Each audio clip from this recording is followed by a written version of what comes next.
and that is the new TV rights deal for the Autumn Internationals from 2014. A new deal has been signed between RTE and Sky Sports, and I'll actually let you, William, explain this, because this mostly affects you, of course. Well, yeah, it affects me, at least the principle affects me, but it won't affect me because I've got Sky TV at Sky Sports. But as a 63-year-old, coming on 64-year-old guy who played rugby, who first attended Lansdowne Road as a kid in the 1950s and played rugby from a school against Blackrock and travelled up and down the A1 to play rugby in Blackrock and places like that, all through the height of the Troubles. When you go into a game, sometimes you'd be stopped maybe 10 or 15 times by army patrols and your car searched and so on. But you went because it was the Brotherhood of Rugby in Ireland, and it didn't matter where you were playing. And some of the guys that I met, when I was at university and played rugby in Wales as well, are still friends with mine 40 years later. I still keep in contact with some of them, even though they're all across the globe in Australia, New Zealand, and a couple in Canada. And I was really surprised when the TV deal was announced a few weeks ago, and I thought, well, that's a bit odd, because the way that deal is being set up, it looks as if the people in the Republic of Ireland are going to have the Irish games free to air, but people in Northern Ireland will have to pay for it. So I sent an email to the IRFU asking for clarification, and didn't get an answer, so I sent another one. And I didn't get an answer, and I sent another one. And I ended up sending six, and it didn't bother their arse to reply to me at all. The courtesy is disgraceful. So I had more of a thought about it, and I'm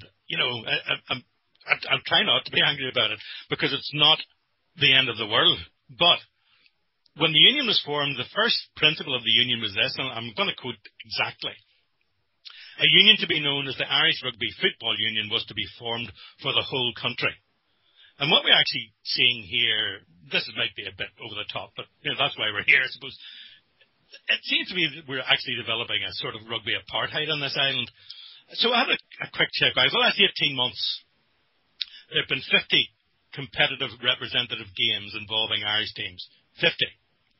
I haven't gone back to even further, but I went back 18 months.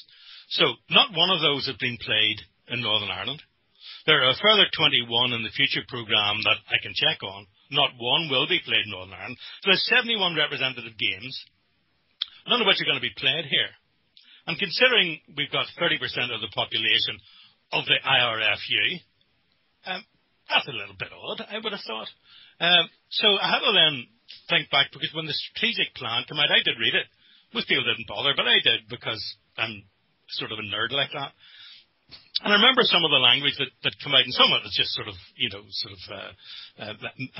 managerial speak. But I want to give you a couple of little quotes.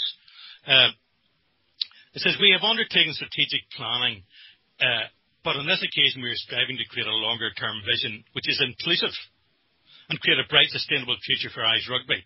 We believe that the best chance of reaching a solution of any issue which affects Irish rugby is by working together for the greater good of Irish rugby. For Irish rugby to be successful, it must become a more unified force across all levels of the game." And what they did after that was then, they got a company called Millard Brown Lansdowne to do surveys, a good company, I believe. And they searched out a lot of keywords, and the three keywords that stuck out for them were community, inclusivity, and accessibility. And again, go back to my days as a player travelling the length and breadth of the country. It didn't matter whether you were green, black, red, yellow, Catholic, Protestant, Hindu, Jew, Muslim. It didn't matter a jot, because it was about the brotherhood of rugby in the island, because the island of Ireland is our rugby. It doesn't belong to the IRFU. It belongs to the people. It's a membership club, and we're members. Anyway, when the Irish Rugby Football Union Committee, and I would imagine it's the same committee that came up with that lunatic scheme about limiting the number of players, one per position. This is obviously stuff designed by an accountant. They said rugby must promote these values. These is community, inclusivity, and accessibility. Okay. Rugby must promote these values and be seen to promote them, not only in terms of the national team, but in terms of how the sport connects with communities all over the island of Ireland. Rugby's primary barriers to participation are not based on attitudes to the game, but largely on accessibility and finding out about the game. And then they've come up with 5 values, and again, the one I'm picking out here is inclusivity. And this is what they say: Irish Rugby celebrates camaraderie and teamwork. Yes, it does. I've explained that, about the friendship and the lasting contribution it makes to your life. And playing rugby in Ireland makes you a better person. That's my opinion.